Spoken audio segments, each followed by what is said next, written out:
पण तिथे मला माहिती आहे हे सगळं तू मुद्दाम करतेस. तूच लिहिलंस आणि तूच पुसलंस. आत्या हो, काय बोलताय तुम्ही? आता मी तुमच्या समोर खाली होते की नाही? तुम्हीच मला वर घेऊन आलात ना. मग मी काय लिहिलं आणि काय पुसणार आहे? मला सांगा, काय लिहिलं होतं आरशावर? आत्या, मला वाटतंय ना तुम्हाला भास होत आहेत. आपण एक काम करूया का? आपण डॉक्टरांना दाखवूया का? आत्या, माणसाकडून जेव्हा एखादा गुन्हा होतो ना तेव्हा त्याचं मन त्याला असंच खायला लागतं. तुम्हाला पण तुमचं मन असंच खायला लागलंय का?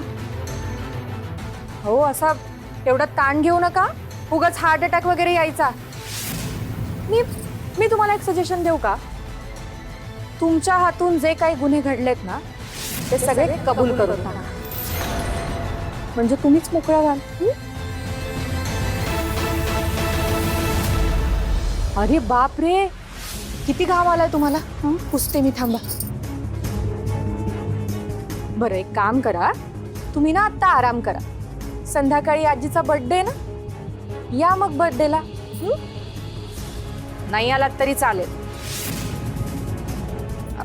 चल, आराम करा. बस या, आराम करा, आराम करा.